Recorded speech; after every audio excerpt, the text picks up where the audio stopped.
ഒരു 3:20-23 സമയത്ത് പെട്ടെന്ന് നിങ്ങൾ മെഡിക്കൽ കോളേജിൽ ഭക്ഷണം കൊടുത്തു വരുന്ന സമയത്ത് ഒരു പെട്ടെന്നൊരു ഭീകരമായൊരു സൗണ്ട് കേൾക്കുക ചെയ്തത്.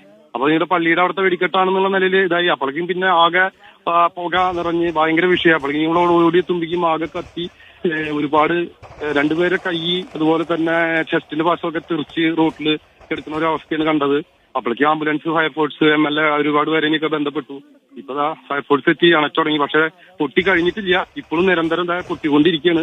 ഇപ്പൊ ഇത് 3 പേരിനെ ഇപ്പൊ വണ്ടിയിലാക്കി കയറ്റി മെഡിക്കൽ കോളേജിലേക്ക് വിട്ടിട്ടുണ്ട്. പിന്നെ ഒരുപാട് ഇനി പൊട്ടാനും കിടക്കുന്നുണ്ട്. ഫയർഫോഴ്സ് എത്തി തീ ഇത് അണച്ചുകൊണ്ടിരിക്കുകയാണ് അവിടെ. ഫയർഫോഴ്സ് സ്ഥലത്തേക്ക് എത്തിയോ സന്തോഷ്? ഫയർഫോഴ്സ് സ്ഥലത്തേക്ക് എത്തി. പക്ഷേ ഈ തീ നിയന്ത്രണ വിധേയമാക്കുക എന്നുള്ളത് എത്രത്തോളം ശ്രമകരമാണ്? കാരണം ഇതൊരു വെടിക്കെട്ട് പുരയാണല്ലോ. വെടിക്കെട്ട് പുരയാണ്. പക്ഷെ അതിനോട് ഒരു 100-200 മീറ്റർ അകലിൽ നിന്ന് പമ്പ് ചെയ്യാണ്, വെള്ളം പമ്പ് ചെയ്തോണ്ടിരിക്കുന്നുണ്ട്.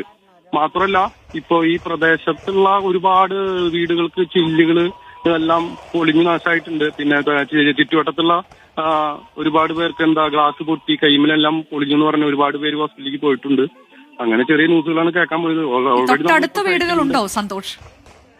തൊട്ടടുത്ത് വീടുകളുണ്ട്. തൊട്ടടുത്ത് ഒരുപാട് വീടുകളുള്ള സ്ഥലമാണ്. ഈ അടുത്ത് ഒരുപാട് തൊഴിലാളികൾ ജോലി ചെയ്യുന്നതിന് മുമ്പ് കണ്ടിട്ടുണ്ടോ? അതിനെ കുറിച്ച് എന്തെങ്കിലും വിവരമുണ്ടോ നിലവിൽ? അല്ല, ഇപ്പൊ തൃശ്ശൂർ പൂരം സംബന്ധിച്ച് എന്തോ 30ഓളം പേര് ഇപ്പൊ ഇവിടെ ഡ്യൂട്ടിക്ക് ഉണ്ടെന്നാ പറയുന്നത് കേട്ടെ. പക്ഷെ ഒന്നും ക്ലിയർ ആവണില്ല. പറയാൻ കാരണം ഒരുപാട് പുകയും ആകെ പ്രശ്നങ്ങളായി നടന്നുകൊണ്ടിരിക്കുക. ജനങ്ങൾക്ക് അങ്ങോട്ട് പോകാൻ പറ്റാത്തൊരവസ്ഥയാണ്. ഈ തുടക്കം മുതലുള്ള ആളെന്ന നിലയിൽ ചോദിക്കാണ്, എത്ര പേര് ആശുപത്രിയിൽ എത്തിക്കാനായിട്ടുണ്ട് ഇതുവരെ? 3 പേരെ ഇപ്പൊ ഓൾറെഡി കൊണ്ടുപോയിട്ടുണ്ട്. ആംബുലൻസിന് 5-8 ആംബുലൻസ് ഇവിടെ റെഡിയായി നിർത്തിയിട്ടുണ്ട്. പക്ഷെ അങ്ങോട്ട് പോകാൻ പറ്റാത്തൊരവസ്ഥയാണ്. പാടത്ത് എന്തോ ഒരു ബോഡി ചെതറിക്കെടുക്കുന്നുണ്ട്. പക്ഷെ അങ്ങോട്ടും കടക്കാൻ പറ്റാത്തൊരവസ്ഥയാണ് ഇപ്പോ. ഇതിൽ ഒരു കാര്യം കൂടി, ഇത് സ്ഥിരമായി ഇവിടെ തന്നെയാണോ തിരുവമ്പാടിക്ക് വേണ്ടിയുള്ള പടക്കം നിർമ്മിക്കുന്നത്? ഇതേ വെടിക്കെട്ട് പുരയിൽ തന്നെയാണോ സന്തോഷ്?